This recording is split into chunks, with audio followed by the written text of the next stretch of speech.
So, today we have got the NBA mock draft, something a little bit different than talking about the WNBA for a while.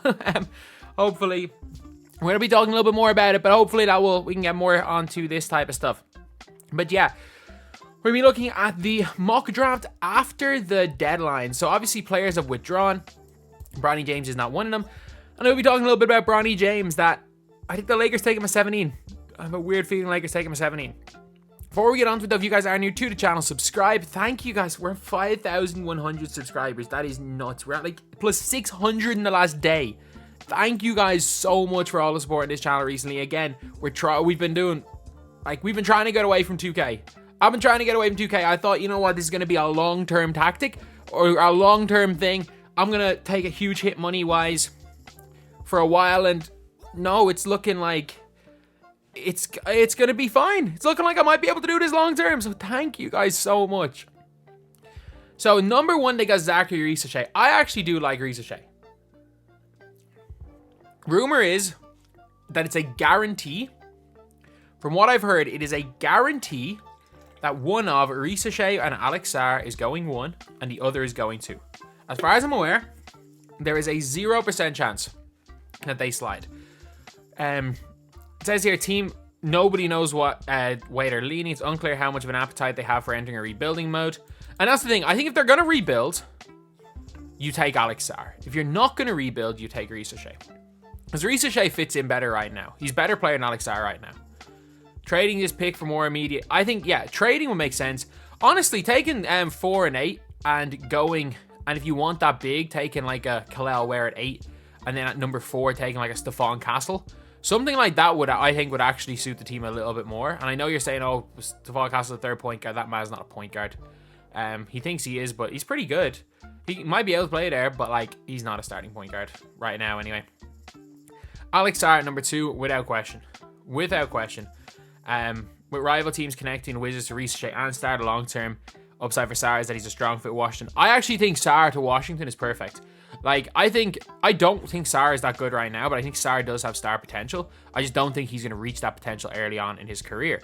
But I do think that when it comes to the Wizards, that Sarr is the perfect player for Washington. I think if they can somehow manage to get him, they're in a great, great scenario. With players such as Klingon and Buzelis, like, there's no way they take Donovan Klingon at 2, is there? There's just no way.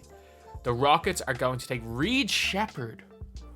I don't mind it. I really don't mind it, but like the funny thing is that one of the rumors is that they're gonna package this pick with some of the picks they already own.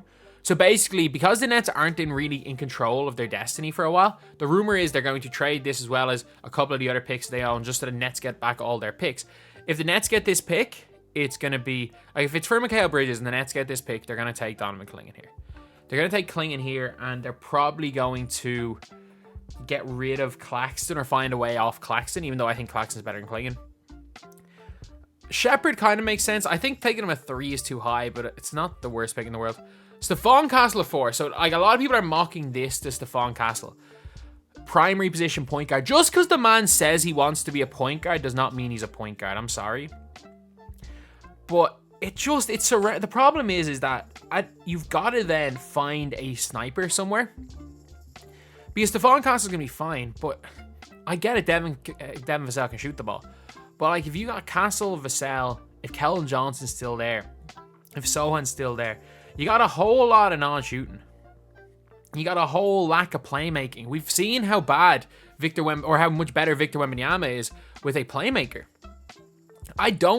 I think maybe taking Stephon Castle at 8 makes sense. I don't think taking him at 4. Unless you want to take him at 4 and you are banking on one of Topic or Dillingham being there at 8. That's the only way I can see Stephon Castle going at 4. I just don't think he's the greatest fit. Matas Buzelis, like, that is probably, I think this is just a given. I don't think Buzelis is great. I said it in one of my other mock drafts that, like, I think Buzelis is the idea of him, because he's this 6'10 wing, pretty looking jump shot, can handle the ball a little bit. The idea of him is better than him as the actual player. Like, again, with some of these guys, if he was that guy, he would be with the Lithuania senior team. I'm just saying. But he's not going to be bad. Rob Dillingham to Charlotte? Why would they take Rob Dillingham? Like, why would they? This is one of the ones where I don't get. Why would they get rid of Terry Rozier to draft Terry Rozier? Like, they got off Terry Rozier for a reason. Like, I also don't see them taking Klingon here because they got Mark Williams. But why not just go for, like, the upside in Ron Holland? Or even just go for the shooting ability right now of, like, a Dalton Connect? Like, it all depends what you're looking for. But Dillingham's not it at this pick. I don't think a 6 Dillingham's a smart pick at all. Portland Trailblazers take Donovan Clingan. Portland, apparently Portland are one of the teams that want to trade up for Clingan. Again, I don't see the purpose in that. Like, in my opinion, DeAndre Ayton right now is better than Donovan Clingan, and DeAndre Ayton is quite a lot better than Donovan Clingan. People forget because no one gave a damn about the Portland Trailblazers last year, because obviously no one was watching what's his name? No one was watching Scoot Henderson. No one was watching these players. I genuinely do think that DeAndre Ayton had a really, really nice. I thought he genuinely had a really good end to the year, and I don't see there being a point in getting rid of him because because Ayton has no trade value, and I don't see a scenario where Clingan starts over Ayton early. And why would you at number 7 take a guy that's not going to play, that's not going to start? And you can't play him and Ayton at the same time. So, like, it's a case of you're either freezing out your max contract player or you're freezing out your top 10 pick. It's going to end up as one of those things because, again, Ayton does not have trade value. So I just don't see the point. I do not get why they are going to take Donovan Clingan. At number 8, Salone, he's just the highest upside. He is the highest upside, like, no ifs, ands, or buts about it. This is the highest upside player in this draft. He's big. And I think he's listed at, like, the same height. He's a little bit younger than the rest of them. He's listed, I think, it's the same height as Reese O'Shea. He just looks bigger. He shoots the ball better. He's more athletic than Reese O'Shea. He's got everything. He's got absolutely everything. You need physical tools-wise and skill-wise, he has everything. A little bit lacking as far as, like, his just sharpness at the NBA level, and I don't think he's going to come in. I don't think he's going to come in as rookie of the year or anything. He's a project player. But he is, like, for me, he is a equal upside, higher floor Ousmane Dieng. And for those of you guys that are like, oh, Ousmane Dieng sucks. Like, no, Ousmane Dieng is, like, Ousmane Dieng was 2 years away from being a year away. And it's been 2 years. And look, he hasn't been terrible for OKC, but he just, they got a little bit too good too fast for his development. But he'll be an NBA player more than likely. And that's what you're kind of looking at as Salone. But I do think that they don't pass on Topic here. There's no way they pass on Topic at 8. There's no way Topic falls to 9. There's no way Topic falls out of the top 10, is there? Because the Jazz aren't going to take him. But Dalton connects to the Memphis Grizzlies. Memphis are going to take a big in this draft. And that's one of the things, like, I'm so certain of. They're going to pray that Clingan falls in their lap. If they don't take Donovan Clingan, why would you take Dalton Connect? You can see here, the roster already features 3 significant building blocks and stars. Ja Morant, Jaren Jackson Jr., Desmond Bane. 2 of these guys are scorers. Why would you use a top 10 pick on a guy that does the same thing as Desmond Bane? Like, finding plug-and-play options. There's a difference between needing to find plug-and-play options, which the Memphis Grizzlies don't actually need to do. What the Memphis Grizzlies need to do is find a big man. Is to find someone they can play at the center position. Like, they've lost their Steven Adams. Like, Steven Adams is so important to this team. They've lost Steven Adams. Why not take the risk? Why not take... Because I actually have a feeling that, like, this is where, for me, you got to just take Khalil. Like, it's just, you take that risk that his attitude's fine. Because so many years, like, it happened with Gigi Jackson last year. It happened with Anthony Edwards, where these teams, I know they didn't pass on Anthony Edwards, but there was chatter of them passing on them. Teams weren't willing to trade up for number 1 because they didn't like Anthony Edwards' attitude. I think Khalil Ware is going to be that guy, and I just don't see the Memphis Grizzlies taking Dalton Connect. I'm sorry, I don't see them doing it. This is a dumb choice as well for the Utah Jazz. Their 2 best players, like Keontae George and Colin Sexton, are both, like, lead guards. I know, like, they're two of their best players. I don't know why I said they're two best players, because obviously Larry Markkinen is there. I don't. Like, if he drops because of the injuries, don't take him at 10. There's better options. There are genuinely better options. Like, if Dalton Connect's available here for them, take Dalton Connect. If, again, Ron Holland's still on the board, take Ron Holland. He fits you guys better than Topic does. Ron Holland at 11. If the Bulls somehow can land Ron Holland, they're going to have a very, very good draft. I have a feeling that they might go and take, what's his name? They might take Cody Williams here. But if Ron Holland's on the board, the Bulls are going to take him without question. Like, there's no doubt about it. If Ron Holland's available, they'll take him. I can't see him falling to 11, though. Cody Williams, 12. No, there's actually no way. Look, I actually like Devin Carter. I don't think he's a bad pick.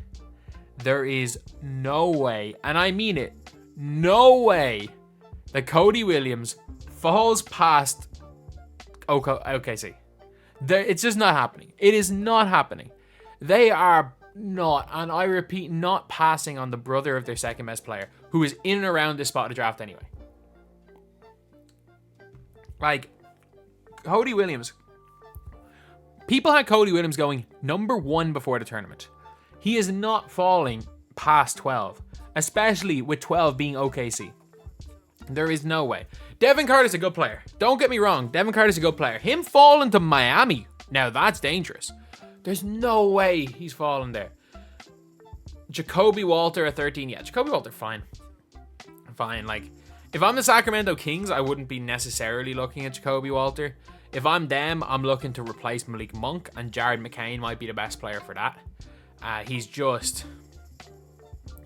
just think he is that guy that's going to come in and just get buckets. Like, if someone like a Dillingham is available there, you might take him, but I do think Jared McCain is the guy that they should probably take, but Jacoby Walter's not that bad. And Cody Williams at 14. Like, fair enough. Fair enough. Like, if he's there, take him. He's a little bit shorter than expected, than he's meant to be. But, I don't. He's not falling to 14. He's not falling to 14. 15, Zach Edey. Zach Edey's actually a pretty good option at 15 for Miami. I think Devin Carter falls to here. I wouldn't be surprised to see Zach Edey go number 9 to Memphis. Zach Edey going 9 to Memphis. I think Zach Edey going 9 to Memphis is more likely than Memphis taking Dalton Connect at 9. But 15, Miami makes sense. Miami will figure out a way to use him. Jared McCain for the Sixers. That's, you know what? You know what? For the Sixers, that's not a bad pick. That's really not a bad player to get. 17, Tristan da Silva. Better than Bronny James. They're going to take Bronny James. Do you want to know why they're going to take Bronny James? Because there's the smokescreen. There's the Phoenix Suns smokescreen. The Lakers want to keep LeBron James at all costs. That is their most important thing this offseason, to keep LeBron James. They're not going to want him to leave. So, the Lakers have to take him. The Lakers have to take Bronny at 17 because of the smokescreen that is the Phoenix. Like, the only two teams that are going to take him are the Suns or the Lakers, because they know he's not going to be there at 55. As much as Da Silva is a lot better, Tristan da Silva is a lot better than Bronny James, he's going to be one of the really nice players in this draft. Like, I wouldn't mind seeing Miami take him at 15, honestly. Like, Miami tend to do better with these, like, NBA-ready rookies, and he is an NBA-ready rookie. It's just, Bronny James is going 17. Johnny Furphy at 18. Like, it's a smart. People are saying he was like, oh, you should have like went back to college. No, if he's gonna be a first round pick, go to the NBA. He's good. He didn't do much at Kansas, but he's fine. Keyshawn George, again at 19. It's fine. I'm just trying to see what. This is a big point guard here in Carlton Carrington. Not the worst pick for Cleveland. Collier 21. And that is crazy. That is crazy. Wait, mock draft from November the 30th. Isaiah Collier number 1. Oh my god. I need to react to this one. From November the 30th. But there's no way he drops to 21. Like, he could well drop out of the lottery. There's no way he drops 21. Filipowski for Phoenix. Not actually the worst player for them to get, to be fair. Kel'el Ware. If Milwaukee land Kel'el Ware, there's no way. If they somehow land Kel'el Ware, fair play. Like, that is a guy that will help them. He will help them. Because they got Brook Lopez. I don't think he helps them next year. But when Brook Lopez is going, if they can keep Bobby Portis around, Kel'el Ware is a good player there. You've got the Knicks taking Yves Missy. I think Kel'el Ware falling to the Knicks. You'll figure out very quickly if he falls to the Knicks whether or not he's going to be good if he can survive with Thibodeau.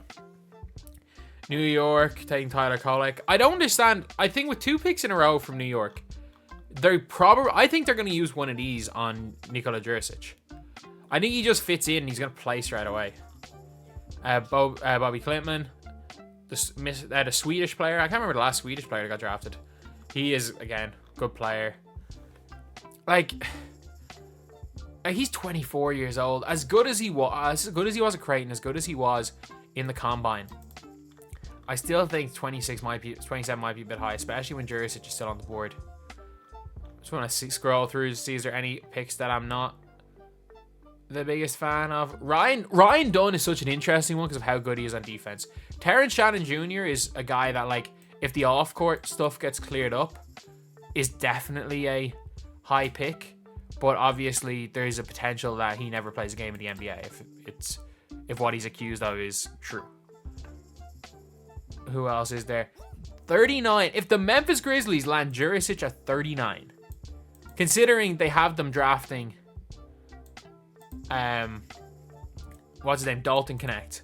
He might be their best rookie. Bona at 40. He'll be, just because of his athleticism and his just ability to just get boards, and I think he might just be a lob threat early on. I think he actually could be a pretty good player early enough in his career. Melvin Ajinka at 47. I actually do like that to Orlando because he gets buckets. Like, Melvin Ajinka just gets buckets. Anyone else? Bronny James to Golden State. Wow, I don't see that happening. I don't see that happening at all. But yeah, otherwise, it's just a normal mock draft. So this is obviously the ESPN mock draft. Thank you guys for watching. Please like, comment, and subscribe.